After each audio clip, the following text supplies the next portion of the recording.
Muy buenas noches, estimados hermanos y amigos que nos ven hoy a través de este medio. Que el Señor les bendiga. Me gustaría que de una vez, ahí donde se está, abra su Biblia junto conmigo en el Salmo 45. Ese es el salmo que vamos a estudiar esta noche. Un salmo muy interesante. Abra su Biblia ahí en el Salmo 45 y mire cómo dice nomás ahí el título del salmo. Si usted tiene una Biblia como la mía, tiene un título. Y se dice así: al músico principal sobre lirios, másquil de los hijos de Coré.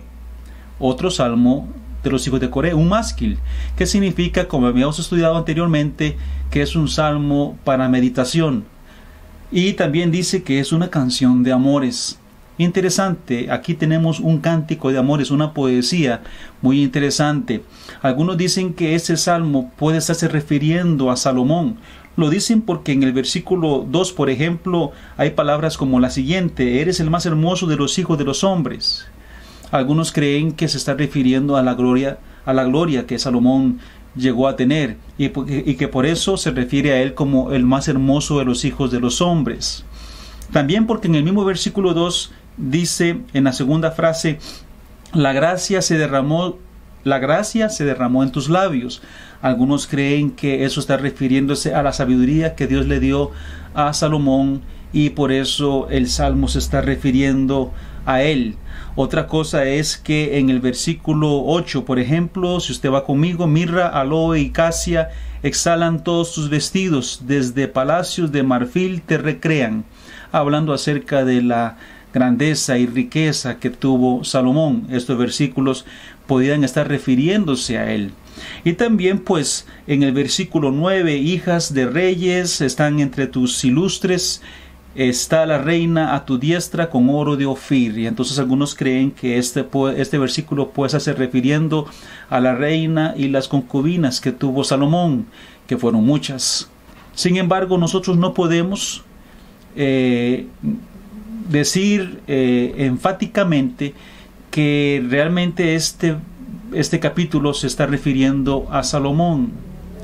Podría alguien pensar que estos versículos podrían referirse a él, pero perfectamente, si nos analizamos, estos versículos podrían también referirse a muchas otras personas que tuvieron características semejantes a las características que tuvo Salomón. Pero una cosa sí podemos estar seguros: es que este capítulo es un capítulo mesiánico. Habla acerca del Mesías. Ahora, ¿cómo sabemos esto? Vaya al versículo 6 y 7 conmigo, porque estamos estudiando hoy este salmo y queremos sacar lecciones importantes para nuestra vida. Versículos 6 y 7. Vamos a leer ahí en el Salmo 45 y dice: tu trono, oh Dios, es eterno y para siempre. Cetro de justicia es el cetro de tu reino. Has amado la justicia y aborrecido la maldad. Por tanto, te ungió Dios, el Dios tuyo, con óleo de alegría más que a tus compañeros. Aquí está este versículo. ¿A quién se está refiriendo este versículo? Ahora, si usted va a la palabra de Dios y estudia la palabra de Dios, los pasajes que son paralelos, usted se va a encontrar de que este versículo se encuentra en el Nuevo Testamento, estos dos versículos, y están refiriéndose directamente al ungido de Dios, al Mesías, a Cristo. Tiene que ir conmigo, guarde el Salmo 45 ahí, no lo pierda, y vaya conmigo al libro de Hebreos, por favor. Hebreos capítulo 1, en el Nuevo Testamento. Hebreos capítulo 1. Si usted va conmigo a los versículos 8 y 9, Hebreos 1, 8 y 9, dice así la palabra de Dios: mas del Hijo dice, aquí está, eso es lo más importante para poder entender el Salmo 45 y de sobre quién está hablando ese salmo. Mas del Hijo dice, Hijo en mayúscula, este es Dios Padre hablando acerca del Dios Hijo Jesucristo. Y de él dice lo siguiente: tu trono, oh Dios, por el siglo del siglo. Cetro de equidad es el cetro de tu reino. Has amado la justicia y aborrecido la maldad, por lo cual te ungió Dios, el Dios tuyo, con óleo de alegría más que a tus compañeros. Está citando el texto en el Salmo 45. Cosas muy interesantes salen a la vista cuando entendemos que este versículo está siendo dirigido hacia el Mesías, porque está diciendo que Dios le dice al Mesías que Él es Dios. Vuelvo a leer para ustedes. Mas del Hijo dice, este es Jehová hablando acerca de su Hijo a través del salmista. Tu trono, oh Dios, se está refiriendo al Hijo como Dios. Es un versículo que nos muestra que Jesucristo es divino, que Jesucristo es Dios. Ese mismo texto es el que está aquí en el Salmo 45, los versículos 6 y 7, refiriéndose a Jesucristo. Ahora, vamos a estudiar el Salmo esta noche, viéndolo desde esa perspectiva, la perspectiva correcta, de que el Salmo se trata de Cristo. Y si se trata de Cristo, y si se trata del Mesías, vamos a estudiar cómo estas palabras, cada una de esas palabras, cada uno de esos versículos puede ser aplicado a Cristo. Y también vamos a estudiar hoy qué lecciones podemos sacar nosotros de una lectura como esta. Qué interesante cuando estudiamos un salmo mesiánico. Pero vamos ahora a ver, si este es el salmo mesiánico y habla de Cristo, la pregunta es, ¿cómo presenta este salmo a Jesucristo? Porque lo presenta de una manera muy interesante que vamos a estudiar esta noche. Primero, el salmo presenta a Cristo como el Rey. Presenta a Jesucristo como el Rey. Y vamos a ver el versículo 1. Rebosa mi corazón, dice el salmista. Rebosa mi corazón palabra buena. Dirijo al Rey, ahí está. Dirijo al Rey mi canto. Mi lengua es pluma de escribiente muy ligero. Dirijo al Rey mi canto. Entonces, es un salmo mesiánico que presenta al Mesías, a nuestro Señor Jesucristo, como el Rey. Un Rey que debe ser adorado. Un Rey que debe ser glorificado. Porque aquí dice, al Rey yo voy a adorar. Y le voy a adorar con cánticos. Porque yo le voy a dirigir a Él mi cántico, mi adoración. Entonces Cristo es el Rey que debe ser exaltado. Cristo es el Rey al que debemos nosotros exalzar. Y con cánticos es una buena manera de hacerlo. Hagámoslo con cánticos. Cante en su corazón. Cante estando en casa. Cante estando fuera de casa. Trabajando, sirviendo, viajando. Que haya un cántico en su corazón que se pueda elevar al Señor Jesucristo. Adórelo y alábelo por lo que Él es y por lo que Él ha hecho por usted. No deje que la situación presente le quite el cántico de su corazón. Estamos viviendo en una situación que perfectamente podría, en lugar de animarnos, desanimarnos. Pero que la situación no vaya a quitar de usted su cántico a Dios. Porque recuerde esta cosa. Dios sigue estando en el trono. Y Él sigue siendo el digno de toda adoración. Entonces, cántele, adórelo con cánticos.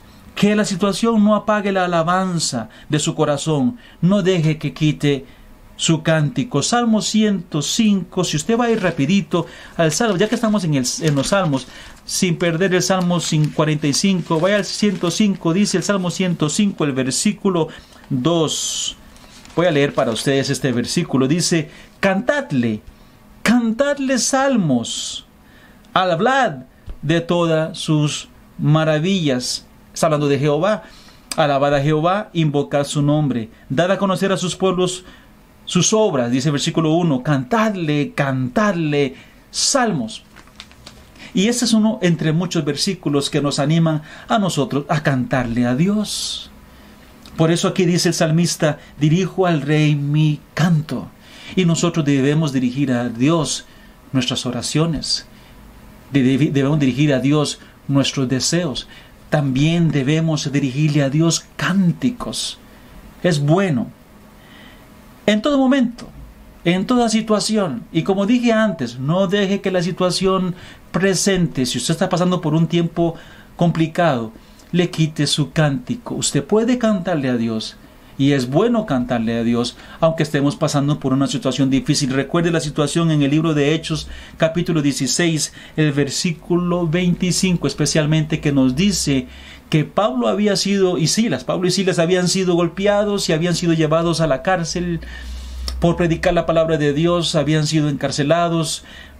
En el último de las cárceles, ahí estaban ellos encadenados, y dice la Biblia que a medianoche, después de haber sido azotados y golpeados duramente, Pablo y Silas cantaban himnos al Señor, cánticos al Señor, y los presos escuchaban esos cánticos. Los otros que estaban en situaciones iguales, porque estaban presos, todos habían sido seguramente maltratados, golpeados, ahora todos están en la cárcel, pero la gran mayoría de los presos sin Cristo no cantaban. No tenían un cántico, pero Pablo y Silas sí. Y esto nos enseña que con Cristo podemos alabarle a Dios aún en las diferentes situaciones en que nos podemos encontrar, aunque esa situación sean complicadas. Entonces, Cristo nos presenta a Cristo como el Rey que debe ser alabado. Segundo, nos presenta a Cristo como el más hermoso entre los hijos de los hombres. Versículo 2. Eres el más hermoso de los hijos de los hombres. En el Nuevo Testamento, uno de los títulos de Jesucristo era el Hijo del Hombre.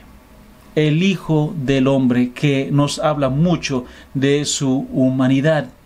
Y cada vez que aparece ese título, pues recordamos que Cristo se hizo hombre para salvarnos. Y es un título que Él mismo mencionó sobre Él mismo, el Hijo del Hombre. Entonces, pero es el más bello de los hombres. No existe nada ni nadie más hermoso que Cristo. No existe nada ni nadie más glorioso, más sublime, más excelso que el Señor Jesucristo. No hay nada. Por eso nosotros, desde niños y aún adultos, acostumbramos cantar cánticos al Señor. Y muchos de esos cánticos hablan acerca de la belleza de nuestro Salvador. Hay un corito que cantamos principalmente aquí en los países de habla hispana, que es muy conocido porque habla de la belleza de Cristo. Se llama Cristo Jesucristo. Y yo quiero en este momento recitar ese versículo. No lo voy a cantar, pero sí voy a recitar sus palabras para que recordemos lo bonito que es expresar la belleza de Cristo. Ese cántico dice así: Cristo Jesucristo, maravilloso es Jesús, su rostro brilla más que el sol. Más hermoso es Cristo que el lirio de los valles, y dulce, más dulce que la miel. ¿Cuál es la rosa de Sarón? Así tan bello es Él. Y le amo, sí, de corazón. Y vuelve a repetir el cántico: más hermoso es Cristo que el lirio de los valles, y dulce, más dulce que miel. Qué bonito canto que nos habla acerca de la belleza de nuestro Salvador, y de verdad que Él es hermoso.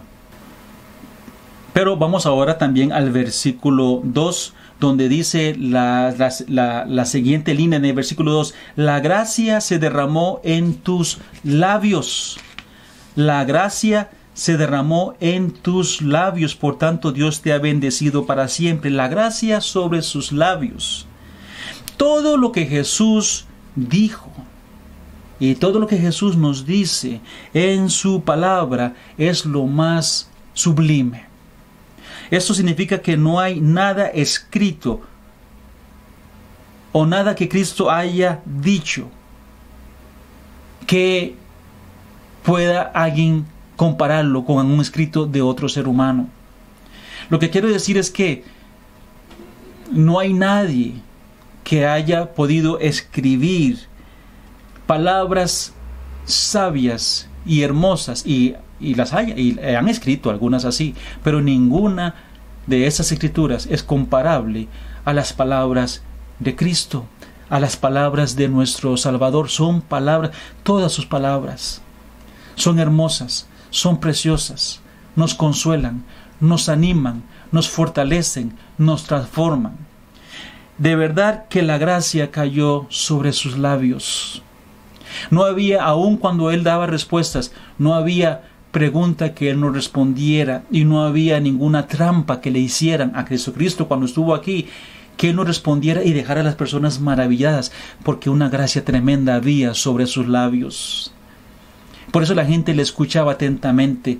Una vez mandaron a unas personas para que lo arrestaran, y ellos volvieron a los que les enviaron y dijeron: ¿por qué no lo han traído? Y ellos solamente pueden decir lo siguiente: nadie habla como Él, nadie habla como Jesús, porque la gracia estaba sobre sus labios. Me pongo a pensar de que existen grandes hombres que han escrito. Por ejemplo, se habla mucho acerca de Shakespeare, que es un gran escritor de la historia y que ha escrito como ningún otro ha escrito. Pero yo le hago una pregunta a usted: ¿dónde están los escritos de Shakespeare? ¿Dónde están? ¿Quién los tiene? Si quisiéramos leer algo de sus escritos, tendríamos que ir a alguna biblioteca, y quizá no están en todas las bibliotecas. Pero le hago otra pregunta: ¿dónde están las palabras de Cristo? Las palabras de Cristo son dulces, son sublimes y llenas de gracia, y por eso las encontramos casi que en cada hogar en el mundo. Casi que en cada hogar. No digo que en todos, porque sé que no puedo decir que en todos, pero en una tremenda, gran cantidad de miles de millones de familias en el mundo usted encuentra este libro. La palabra de Dios. En Biblias grandes, en Biblias pequeñas, las tiene la gente en las pantallas de su computadora. Versículos las tienen en sus celulares, la Biblia, para estarla leyendo, para estarla meditando. La escriben y versículos y algunos de sus mandamientos se escriben en cuadros y se ponen en las paredes para recordar sus escritos. Las Biblias usted las encuentra en los hospitales. Usted va a un hotel y se quiere quedar la noche, y usted abre las gavetas y encuentra Biblias que algunos han dejado ahí y permiten dejarlas para que lean. La Biblia se encuentra en los hogares de la gente más humilde, y también usted encuentra Biblias en los hogares de la gente más ricos, más famosos. Usted va a encontrar la Biblia. ¿Puede usted recitar algún dicho de Shakespeare? ¿Sabe usted alguna frase? Pero ¿quién no sabe un versículo de la Biblia? ¿Quién no sabe una porción del Salmo 23? ¿O quién no se sabe Juan 3:16? Porque las palabras de Dios están llenas de gracia, y son las que ayudan y bendicen al alma humana. Y entonces esto es lo que nos habla aquí del Señor Jesucristo. Si vamos al versículo 4, vemos un poquito más acerca de estas palabras. Vamos al versículo 4. En tu gloria, estamos en el versículo 45, Salmo 45, versículo 4, dice: en tu gloria sé prosperado, cabalga sobre palabra, hablando de las palabras de Cristo, palabras de verdad, de humildad y de justicia. Las palabras de Cristo son palabras de verdad, de humildad y de justicia. De verdad, porque no hay mentira en la palabra de Dios, en los dichos de Dios. Cuando Él hablaba verdad. No hay mentira en Dios, y nunca habló mentira, siempre verdad, contrario a Satanás, que es el padre de mentira. Y cuando habla, dice la Biblia, habla mentira, porque de lo suyo habla, porque es el padre de la mentira. Cristo es la verdad. Y no hay mentira en su palabra, no hay mentira en sus promesas. Entonces nosotros podemos estar confiados en sus promesas, porque Él, dice la Biblia, cabalga sobre palabra de verdad, sobre palabra de humildad. Esa es la doctrina de Cristo, una doctrina importante, la doctrina de la humildad. Cristo fue humilde, Cristo se humilló inclusive por nosotros, y nosotros debemos ser humildes y humillarnos ante Él. Dios pide que la persona, en vez de ser orgullosa, sea humilde, y sea humilde para con Dios y sea humilde para con los hombres. Cabalga sobre palabra de justicia. Justicia es que amamos lo que es justo y bueno, lógicamente. Eso significa que le decimos no a la injusticia, no a la transgresión, no a la maldad, no a la mentira y no al engaño, pero sí a lo que es bueno, sí a lo que es justo. Y solo nosotros podemos ser justos y hablar justicia cuando decidimos vivir bajo los preceptos divinos que Él nos ha dejado en su palabra. Palabra de verdad, justicia y humildad. Entonces, con esto, lo mejor que usted y yo podemos hacer diariamente es tomar un tiempo para ir a esta palabra bendita y poder ser edificados en ella. Entonces hemos visto que Cristo es presentado como el Rey, como el más hermoso entre los hijos de los hombres, y Cristo es presentado como aquel que tiene la gracia bendita sobre sus labios. Pero también el Salmo nos muestra a Cristo como algo interesante aquí, como el que genera en nosotros la bendición. Déjeme explicar lo que quiero decir. Tenemos que ir entonces al versículo 2, al final del versículo 2, dice así, versículo 2: por tanto, Dios te ha bendecido para siempre. Cristo ha sido bendecido por Dios para siempre, porque su trono su trono es eterno, su gloria es eterna. Entonces la bendición que Dios le ha dado a Cristo es una bendición eterna, eso lo sabemos. Ahora, lo importante es que con esa bendición que Él recibe, nosotros también somos participantes. Al recibir Él la bendición, la recibimos también nosotros si estamos en Él.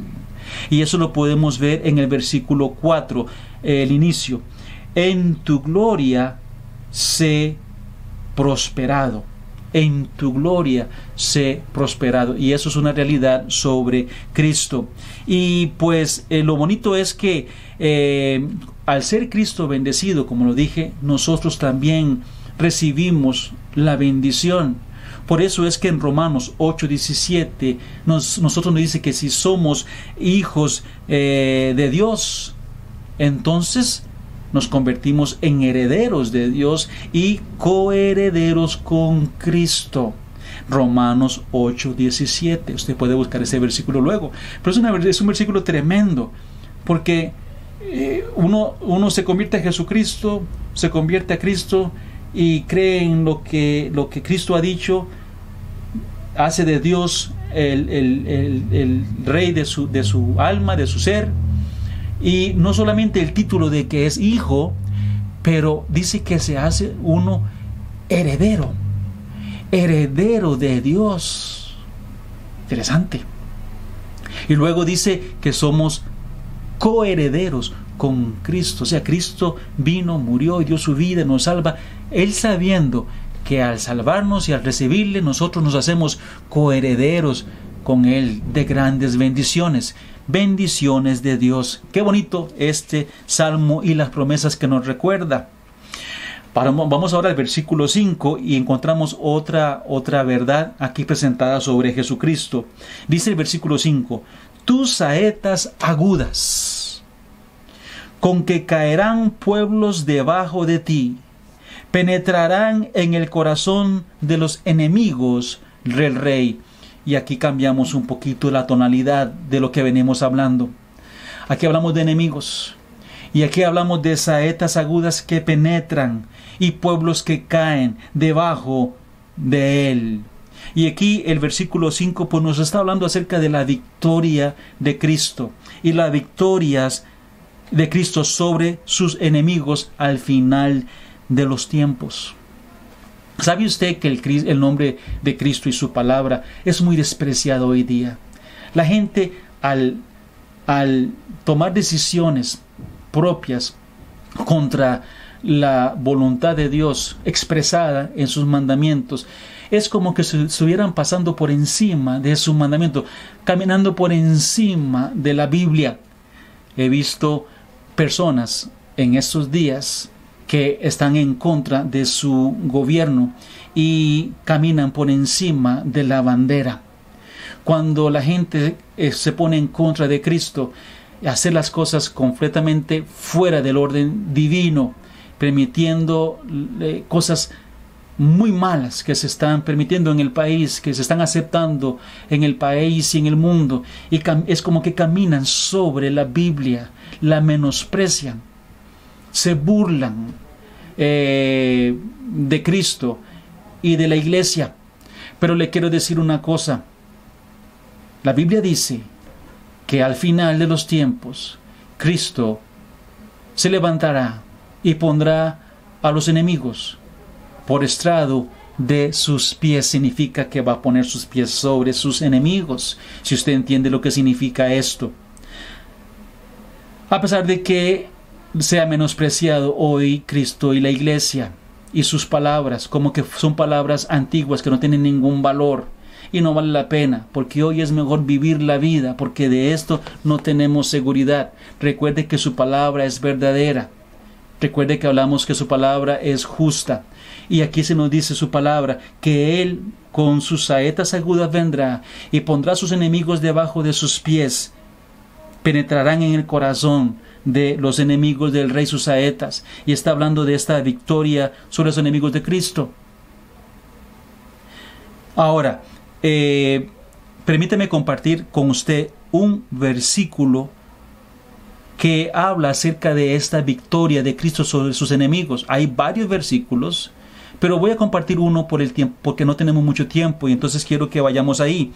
Primera de Corintios 15. Si usted va ahí conmigo, Primera de Corintios 15, me gustaría que lea este texto. Primera de Corintios 15, versículo 24.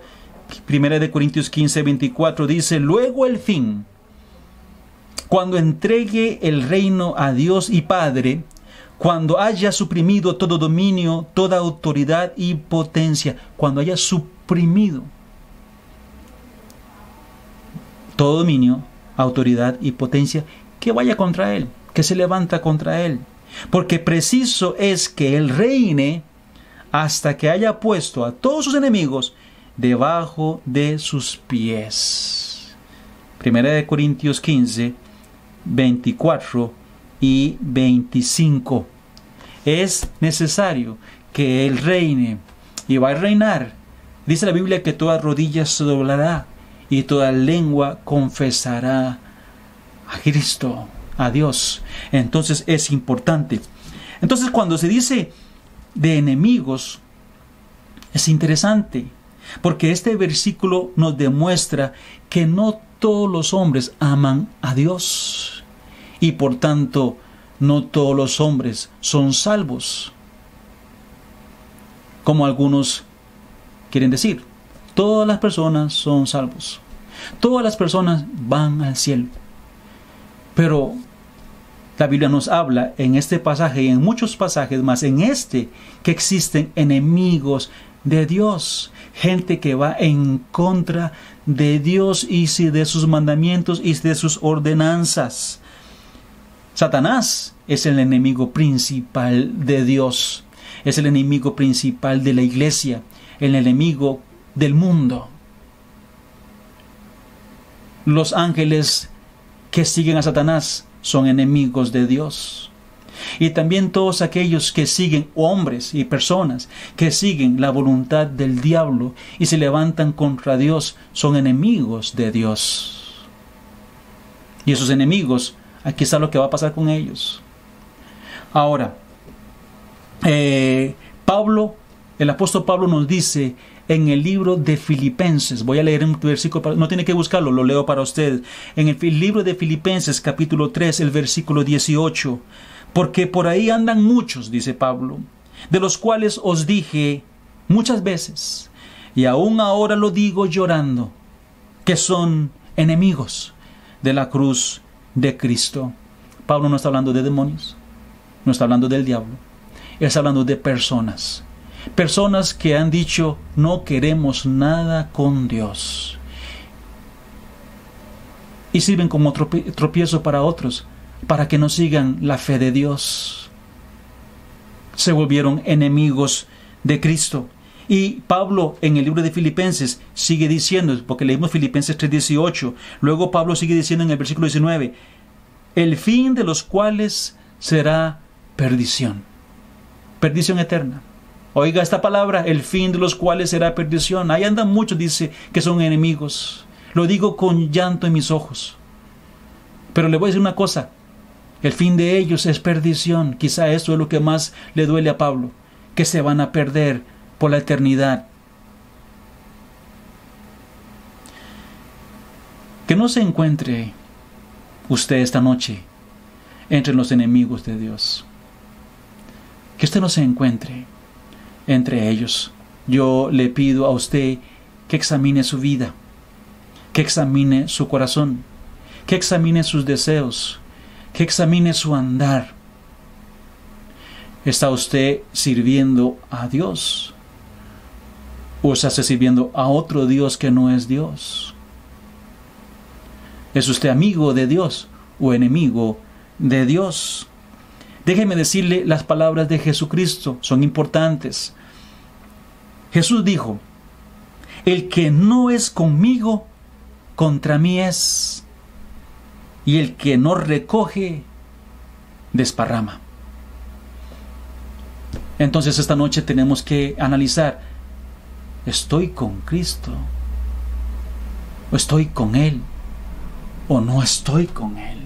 Jesucristo dice, el que no es conmigo, es contra mí. Y usted tiene que tomar una decisión, importante. Ahora, sigo explicando otros versículos aquí. Que no nos encontremos entre los enemigos, porque los enemigos de Cristo llevan las de perder. Hoy puedes reír y gozarse y señalar y maldecir y hablar y ponerle puño contra el cielo y decir lo que tú quieras, pero al final llevarás la de perder si te has levantado como enemigo de Cristo. Porque al final de los tiempos, la Biblia dice, la iglesia se levantará victoriosa y los enemigos de Cristo estarán postrados debajo de sus pies. La Biblia dice en 2 de Tesalonicenses 1:9, los cuales sufrirán pena eterna, de eterna perdición, excluidos de la presencia del Señor y de la gloria de su poder, los enemigos de Cristo. ¿Quiénes son los que están excluidos de la presencia de Dios? ¿Quiénes son? La Biblia dice muy bien, muy claramente en 2 Tesalonicenses 1:8, los que no conocieron a Dios ni obedecen al Evangelio de nuestro Señor Jesucristo. Porque pudiera ser que alguien dice, bueno, yo no soy tan enemigo de Cristo, yo no ando hablando mal de Cristo, pero la Biblia dice que el enemigo que va a ir y va a ser excluido y que va a sufrir la eterna perdición son los que no conocieron a Dios ni obedecen el Evangelio de nuestro Señor Jesucristo. El resumen, la esencia del Evangelio es que Cristo vino, murió, fue sepultado y resucitó por usted y por mí, para que todo aquel que en Él cree no se pierda, mas tenga vida eterna. Si usted no es creyente, usted necesita hoy tomar un tiempo y decirle a Cristo que usted quiere que Él sea el Señor de su vida. Abre su corazón a Cristo, arrepiéntase de su pecado y deja a Cristo entrar en tu corazón. Hazlo a Él tu Señor y tu Salvador. Hazlo hoy, porque si Cristo no está en tu corazón, usted no ha hecho caso al Evangelio. Y no hacer caso al Evangelio es una falta grave, una falta que se paga con eterna perdición, según lo que la palabra de Dios dice. Pero usted puede entregar a Cristo su vida y puede hacerlo hoy, porque Cristo le está esperando. Cristo murió por usted y quiere salvarle. Y para terminar, tenemos los versículos 9 al final. 9 al final. Y estos versículos son interesantes cuando vemos cómo se refieren esos versículos a Cristo. Habla acerca de reinas, de hijas de reyes que están delante del rey. Y también habla de una hija de rey que por su hermosura va a ser deseada por el rey si ella se inclina y se humilla ante el rey, y que el padre de esta princesa le dice que se olvide de la casa del padre de ella. Quiero explicar esto un poquito mejor. En esos versículos de 9 en adelante, lo que estamos viendo es que varias cosas son las siguientes. Habla de que todos los seres humanos se presentarán ante Cristo y lo exaltarán. No tenemos tiempo para leer todo, usted puede leerlo en casa. Cuando habla de reinas, doncellas, princesas y reyes, nos enseña que un día delante de Cristo estarán todos. Y no solamente los pobres, como alguien dijo, es que el evangelio o el evangelismo o el cristianismo es una doctrina para pobres, dijo un día una persona. Para los que no tienen una mente muy desarrollada, entonces se van ahí con las palabras de lo que dice la Biblia y creen todas esas fantasías, decía alguien. Pero lo que la Biblia dice es que un día delante de Dios estarán todos, desde el más humilde hasta los más poderosos, y tendrán que presentarse delante de Dios, delante de Cristo. Por eso dice en el versículo 9, hijas de reyes están entre tus ilustres. Los ilustres son todos aquellos que estamos delante de Dios, invitados, pero un día también delante de nosotros hay gente que aún de gran riqueza, de gran fama, reconocieron a Cristo como su Señor y fueron también invitados a estar delante de Dios y están ahí. No es un evangelio únicamente para pobres, es un evangelio para todo el mundo, todo el que quiera ser salvo. Versículos 10 y 11, rápidamente, dice: oye, hija mía, y mira, e inclina tu oído, olvida tu pueblo y la casa de tu padre, y deseará el rey tu hermosura, e inclínate a él, porque él es tu Señor. Estos dos versículos, si al leerlos, lo que nos viene a nosotros es algo que tiene que ver con asunto de amor o de amores, de boda, como de boda, de matrimonio.